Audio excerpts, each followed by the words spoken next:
So I hate college football. And let me tell you why. Me and the homies are doing this little ESPN Pick'em League thing where we pick us 10 games each week in college football, and whoever has the best record is just pick 10 straight up winners. Whoever has the best record at the end of the season is the winner. I don't even think we put money into it or anything. We're just doing it for fun. We just want to see who has ball knowledge, right? Well, I don't have any because this sorry DJ Uyunglele, or however you say this man's name, buddy, 16 of 30 for 201 in a pick. You went to Clemson as a 5-star recruit following Trevor Lawrence, ruined that damn program, went to Oregon State, finally got some burn, finally did something, just a little touch of something playing against Pac-12 defenses, and you said, oh yeah, I'm about to go ruin another all-time great ACC team in Florida State University, because how are you 0-3? You started the year off as the 10th ranked team in the nation. And after 3 weeks, including a week 1 loss and a week 0 loss on the opening Saturday of college football to Georgia Tech as the 10th ranked team in the nation, you're 0-3 because you just lost 20-12 to Memphis. Y'all need to give his scholarship spot up, give his locker up, give his dorm up. If he has pencils, if he has books, any of it, spots in classes, give him up. He wouldn't even be enrolled at the school no more. Matter of fact, I would make sure that they revoke his scholarship and put him on student loans. If he's making more than $2 of NIL money, it's not deserved. If he has a scholarship, it's not deserved. And I'm not done there because Michigan.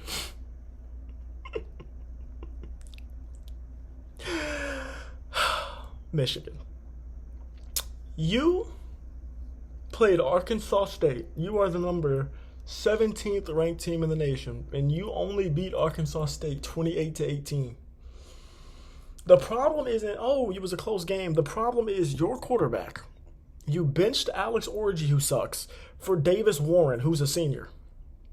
He went out there today, played a full school day's worth of football, a full work day's worth of football. On a Saturday, he woke up out of bed early in the morning, got to the stadium and said, you know what we're going to do here at home in Ann Arbor, Michigan? We're going to beat the brakes off of Arkansas State. And you know what he did? He went out there and threw he completed 11 of 14 passes for 122 yards and 3 picks. No touchdowns. You only completed 11 passes the whole game. You only had 3 incompletions the whole game. All 3 incompletions were picks. So you were out there throwing straight checkdowns? The team ran for 400 yards.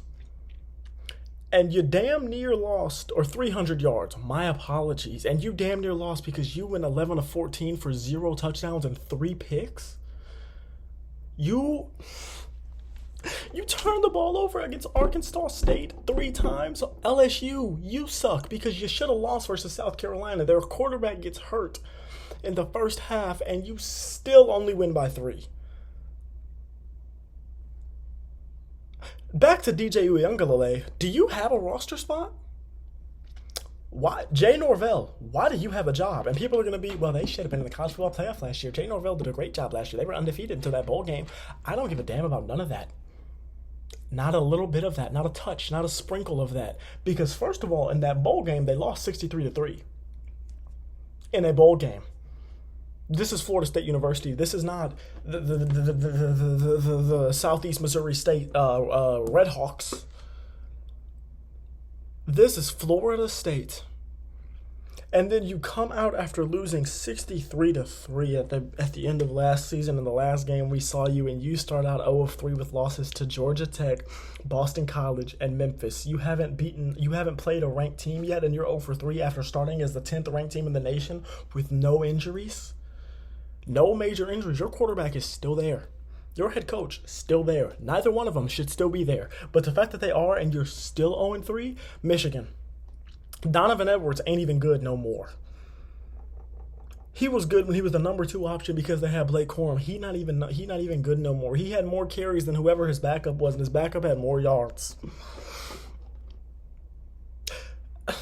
I have so many, I have a headache. You want to know why I have a headache? Because I had to go out there and I had to, every week I have to watch Florida State play football.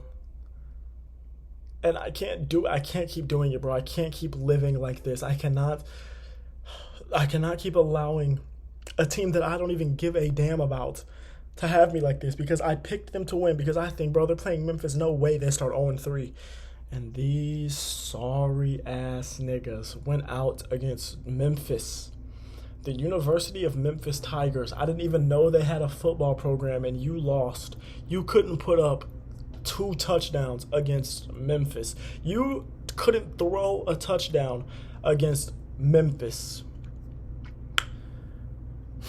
Not Georgia, not Bama, not Texas, not Ole Miss, not Ohio State. But you went out there and couldn't even throw a touchdown against the University of Memphis Tigers. And then you want to know why I'm even more mad? Let's go out here. Let's not even talk about Michigan no more. Let's not talk about Michigan no more. Let's not talk about Florida State anymore, because those 2 teams are making me go bald. You know who I want to talk about next? Do you know who I want to talk about next? Because I got a few people I want to talk about next. Oregon. You were in a close game against Oregon State the whole game until that 3rd quarter or 4th quarter, I think. It might have been that 4th. It was until the second half. You were losing at halftime. Or no, you were only up 22-14 at halftime. And I was talking a lot of trash because I was really confused. I'm like, why are they never pulling away with these games that their quarterback's having, where it's like he has 3 incompletions and no interceptions, and yet you still can't win the game? But luckily for you, you scored like 5 unanswered touchdowns in the second half. Congratulations. I don't give a damn. You suck. But Washington. I pick you to win against Washington State. Your quarterback goes out there and throws for 314 yards. You get 452 yards to their 381. You force a turnover. They force 0 turnovers. You win the time of possession battle, 32 minutes to 27:55 seconds. And you lost the game at home? No turnovers. None. And you lost the game at home. And don't tell me you couldn't run the ball. You had 126 rushing yards as a team. They had 136. You had more yards than them both in the passing game, the rushing game, and overall. Or no, in the rushing game they had 10 more yards. I don't give a damn. Math is stupid, okay? And you lost. Pitt. I picked West Virginia to win this game because all off season long, I'm hearing West Virginia's going to be a much improved team this year. Garrett Green's going to be a much improved quarterback this year. He might be a top 10 quarterback in college football. And they went out here and Garrett Green threw 2 picks, completed 16 of his 30 passes for 210 yards. And your leading receiver had 44 yards on 1 catch. You had 401 total yards of offense. But because your quarterback's completion percentage was basically 50, and because he had 2 turnovers, 2 interceptions, you lose because after being up 34-24 with 5 minutes left in the 4th quarter, you let them score 2 touchdowns in the last 5 minutes of the game unanswered. You got the ball back with 30 seconds left, and you didn't do nothing with it. And see, this is my problem. Oh, and I'm not done, because I forgot all about those lovely people over there in East Carolina. I picked you to win this game. You were up 16-0 after the 1st quarter, and at halftime, you were only up 16-14. At the end of the 3rd, you were down. You were down 21-16. So in the second half, from the 1st quarter on, from the end of the 1st quarter, so the top of the 2nd quarter, on to the final minute of the game, to the final 0 seconds left on the game, you scored 3 points at home against Appalachian State. I go to Penn State University. I've driven through parts of the Appalachian Mountains, specifically the parts that are in Pennsylvania and West Virginia. Nobody that lives there should be playing on a D1 football team unless they're a lineman. And you said, you know what we're going to do in this second half is score, not in the second half. After the 1st quarter, we're going to say, Let's score 3 more points the whole game, and you gave up 505 motherfucking yards against the Appalachian State.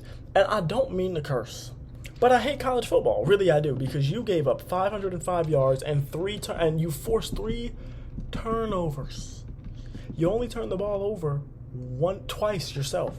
You forced 3 turnovers and only turned the ball over twice. Oh, and what did you do with it? After building up a 16-0 lead in the first quarter, looking like it was going to be a blowout. And then you lost the game 21-19 because through the second quarter and third quarter, you scored 0 points, and your only point in the fourth quarter was a random field goal that you hit with 13 minutes left. I'm never watching college football again. I'm never claiming that I know ball again.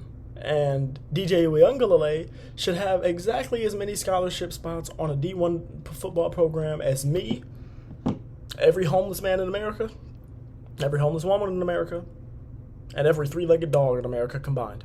0. Because the man is the worst. He went to not one, but 2 all-time great ACC schools. ACC programs, if you will. And ruined them both. I'm done.